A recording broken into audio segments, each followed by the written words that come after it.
अस्सलाम वालेकुम। आप सभी का खैर मकदम है आपके अपने YouTube channel SKN Urdu literature पर। आज के वीडियो में हम देखने वाले हैं PYQ। ये TAIT टेट का है और इसमें कुल 40 क्वेश्चंस हम देखेंगे। ये पेपर हमारा कौन से पेपर से मैंने उठाई है, ये है पेपर नंबर 11 से लिया हुआ है। देखिए यहाँ पर टाइप करने के लिए वक्त नहीं है। देखिए वक्त बहुत कम है और टाइप करने के लिए भी मेरे पास वक्त नहीं है, इसलिए मैं अपने नोट्स में से बता रही हूँ। वन लाइनर नोट्स बनाए हुए हैं, उसी में से बता रही हूँ ताकि आपको एक आइडिया हो जाए कि यहाँ किस तरह के क्वेश्चंस बनते हैं एग्ज़ाम्स में। SST से मिलेगा आपको और इसके अलावा GK से भी क्वेश्चंस देखने को मिलेंगे। साइंस वगैरह से यहाँ पे सवालात मिलेंगे। तो एक कॉपी पेन लेकर बैठें, छोटे छोटी चीज़ों को नोट करते चलें। सिलेबस अपना खुद का बनाएं इन्हीं पेपर में से कि क्या क्या पूछा है, आपको क्या क्या पढ़ना है। यहाँ पे दिया हुआ है थर्मामीटर। देखिए ये साइंस का क्वेश्चन है। यहाँ पे थर्मामीटर में किस धातु का इस्तेमाल किया जाता है। तो उम्मीद है कि आपको यहाँ पर समझ में आ रहा होगा, फिर भी मैं बोल रही हूँ, राइटिंग उतनी ख़ास नहीं है फिर भी। देखें थर्मामीटर में किस धातु का इस्तेमाल होता है। तो जो पैमाइशी आलात जितने भी हैं साइंस में, उन सारी चीज़ों को आपको याद रखना है, उसके नोट्स पढ़ना होगा। मर्क्यूरी का इस्तेमाल होता है। लेडी विद द लैम्प का नाम किसको दिया गया। तो ये फ्लोरेंस नाइटिंगेल को दिया गया। तो ये मशहूर नाम भी आपको याद रखने की ज़रूरत है। इसके बाद है एक मुनक़ती तरतीब में लगाना है। यहाँ पे तरतीब दिए भी होते हैं, अरेंजमेंट के क्वेश्चंस आते हैं, तो वही करना है। फल है, दरख्त है, पेड़ है, बीज है। तो सबसे पहले हमारे पास बीज बोगे, उसके बाद हम पेड़ उगेगा, पेड़ से फिर वो दरख्त बनेगा, दरख्त से फिर फल मिलेंगे। इस तरह से उसको अरेंज कर कर लगाना है। तो इसका राइट आंसर क्या बनेगा। फिर यहाँ पे पहले आएगा 4, फिर 3, फिर 2, 1, इस तरह से। दूसरा क्वेश्चन यहाँ पे है ऑटोमोबाइल में किस तरह का ईंधन इस्तेमाल करना है। तो ईंधन के ताल्लुक़ से भी आपको मालूमात होनी ज़रूरी है। गैस और लिक्विड, इसका इस्तेमाल होगा। यहाँ पे 60 हफ्तों को दिन में तब्दील करना है इस सवाल में। तो यहाँ 60 दिए हुआ है, उसे 7 दिनों का क्या है हफ्ता होता है, इसलिए इसको मल्टीप्लाई करें या ज़रब कर दिए तो ये बन जाता हमारे पास 420। इस तरह से कन्वर्ट करना। एक आम समाज में वो शख्स अपनी उम्र के मुताबिक काम करेगा, उसे कहते हैं। तो उसे कहेंगे हम समाजी उम्र। वो जानवर जो दोहरी ज़िंदगी गुजारता है, उसे कहेंगे, क्या कहेंगे, एम्फीबियंस कहा जाता है ऐसे जानवर को। किसी ऐसी चीज़ के बारे में यकीन रखना जो हकीकत में मौजूद ही ना हो, क्या कहलाएगा। तो वो कहलाएगा आपका नज़र का धोखा। रिलेशन पूछा हुआ है। सब्ज़ घास, घास किस कैसी होती है, सब्ज़। इसी तरह यहाँ पे सुर्ख दिए हुआ है, तो सुर्ख का कौन सा चीज़ होगी। तो सुर्ख होगा यहाँ पे खून। ऑप्शंस नहीं है, वन लाइनर समझ लिया आप इसे। इसके बाद दिया हुआ है अगर कुर्सी को चारपाई, ये अच्छा क्वेश्चन है। चारपाई को चट्टान, अलमारी को चारपाई, चारपाई को चट्टान, फिर चारपाई को चट्टान, चट्टान को तकिया, तकिए को गद्दा, गद्दे को कंबल कहा जाए तो हम किस पर सो सकते हैं। तो इस तरह के सवाल पूरे पेपर में आपको देखने के मिलेंगे। तो इस तरह के सवाल को किस तरह हल करना है ये भी देख लें।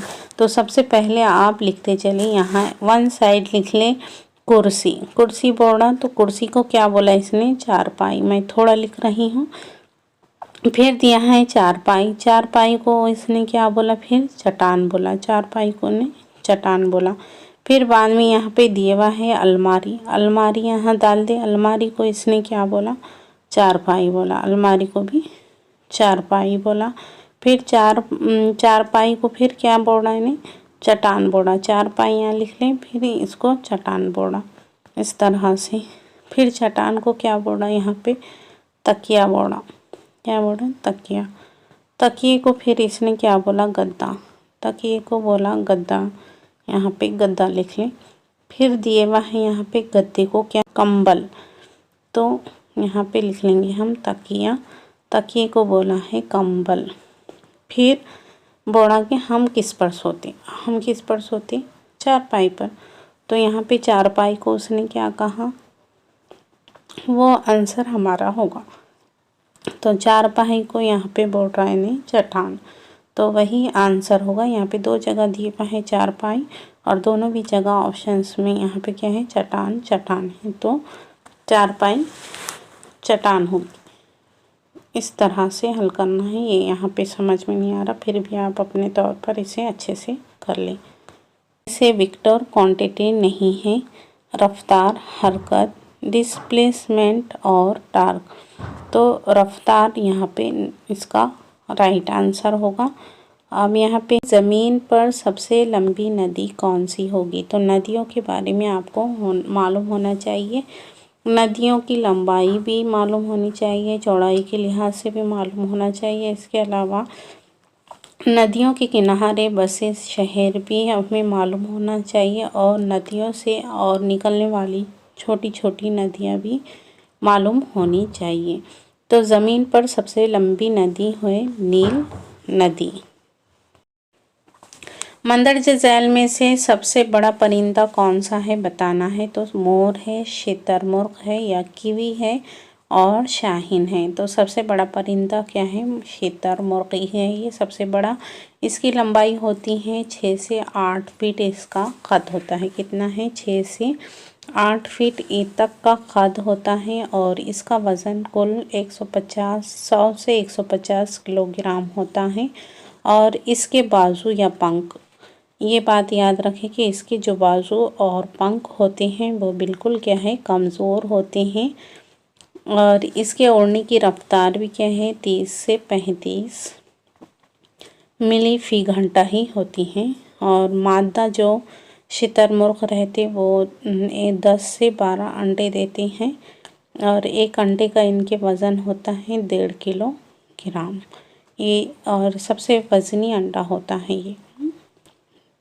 इसके अलावा केवी का ताल्लुक़ भी क्या है, इसी से होता है। शुतुरमुर्ग के ख़ानदान से ही ये ताल्लुक़ रखती हैं केवी। ये न्यूजीलैंड में पाया जाता है ये परिंदा, और ये भी उड़ने के काबिल नहीं होता है।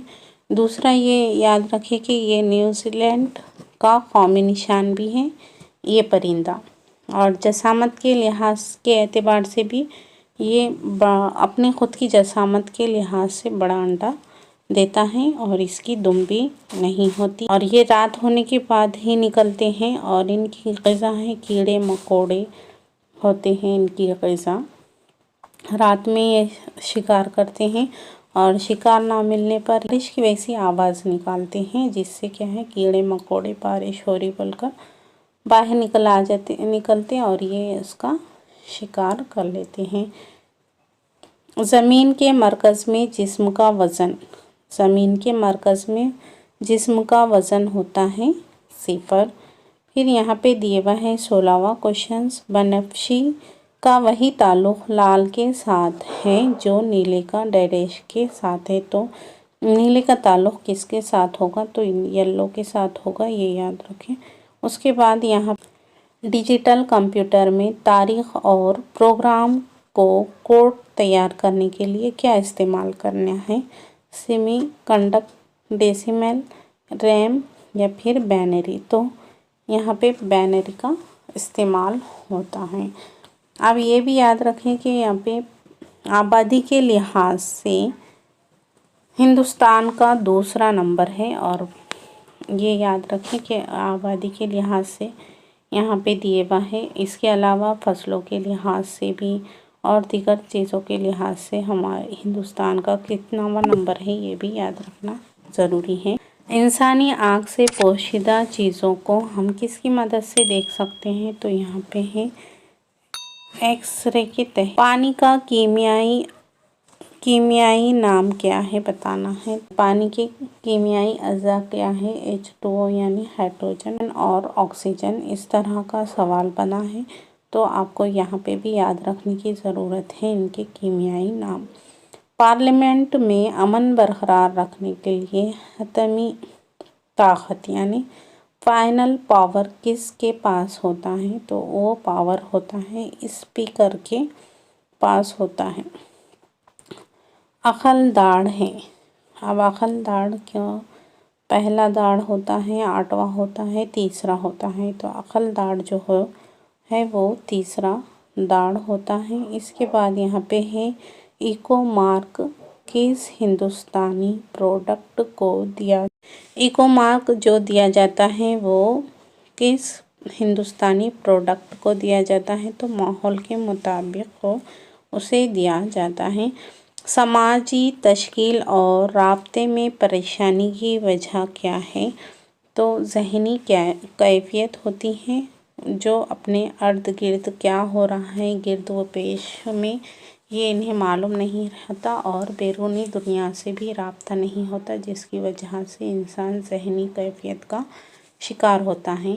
अभी 25वां क्वेश्चन 26वां क्वेश्चन है इंसानी जिस्म के कितने फ़ीसद में ऑक्सीजन का अंसर होता है? तो जिस्म के कितने फ़ीसद में ऑक्सीजन का अंसर होता है? तो 65% हिस्से में ऑक्सीजन का अंसर होता है। उसके बाद आ जाएंगे हम यहाँ पे दिए हुआ है अक़वाम मुत्तहिदा का सदर दफ्तर कहाँ है? तो ये सदर दफ्तर है न्यूयॉर्क में है। कहाँ है? न्यूयॉर्क में है। और ये तो था ये सवाल। अगला इस तरह से भी सवाल बनता है कि इसका क़याम कब अमल में आया? तो ये भी याद रखें 24 अक्टूबर को 1945 में इसका क़याम अमल में आए। और इसका हेडक्वार्टर यानी सदर दफ्तर कहाँ है? न्यूयॉर्क में है। और इसमें ये एक तरह की जो कॉन्फ्रेंस हुई थी फ्रांसको में, जिसमें अमेरिका में हुई थी कॉन्फ्रेंस और इसमें 50 मुल्कों ने के नुमाइंदों की ये कॉन्फ्रेंस थी जो आगे आपको मिल जाएंगी। यहाँ पे इसके ताल्लुक़ से मैंने दिए हुआ है, आगे आपको देखने को मिलेगा। और इसके मक़ासिद में ये है कि बैनुल अक़वामी और अमन और तहफ़्फ़ुज़ क़ायम करना इसका मकसद है और क़ौमों में दोस्ताना ताल्लुक़ात को बढ़ाना भी है। आर्टिकल 2 के तहत तमाम रुकन ममालिक का मर्तबा बराबरी के बुनियाद पर होना ज़रूरी है। और इसके 6 आज़ा भी हैं जो हम आगे देखेंगे। इसके बाद प्रोफेसर अमर्त्य सेन को किस फील्ड में नोबेल इनाम से नवाजा गया? तो ये है इकोनॉमिक्स, माशियात में थोड़ा सा ब्लर हो गए, माशियात में मिला है। इसके बाद यहाँ पे दिए हुआ है वो अहम इदारा जो बच्चे की ज़ुबान की तरक्की में मुनासिब किरदार अदा करता है। तो ये है फैमिली। क्या है? फैमिली है, ख़ानदान है। उसके बाद आम को पकाने के लिए कौन से केमिकल का इस्तेमाल किया जाता है? 30वां क्वेश्चन है आम को पकाने के लिए कौन से केमिकल का इस्तेमाल किया जाता है? तो ये कैल्शियम कार्बाइड का इस्तेमाल किया जाता है। क्या है? कैल्शियम कार्बाइड का इस्तेमाल किया जाता है। इसके बाद यहाँ पे दिया हुआ है मवाद के तज़िये के दौरान उस्ताद किन बातों का तवज्जो देगा ये बताना है। तो एक है मौजू, ज़ैली मौजू या फिर मवाद का अंसर। तो इसका राइट आंसर तीनों भी होंगे। मवाद के तज़िये के दौरान एक उस्ताद मौजू पर, ज़ैली मौजू पर और मवाद के अनासिर पर भी तवज्जो मरकूज़ करेगा। पानी को साफ करने का कौन सा तरीका माइक्रो ऑर्गेनिज्म को ख़त्म नहीं करता? तो इसका राइट आंसर होगा फिल्ट्रेशन। इसका राइट आंसर होगा। आगे दिए हुआ है 16 पीपी किसने बनाया है, ये बताना है। 16 पीपी किसने बनाया है? किसने बनाया है? कैटल ने बनाया है। क्या है? 16 पर्सनालिटी फैक्टर क्वेश्चनरी डेवलपमेंट है इसका, तो इसे बनाया कैटल ने।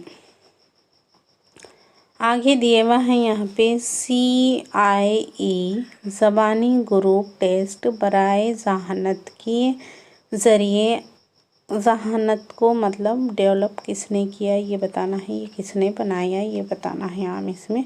तो ये बनाया है उदय शंकर ने।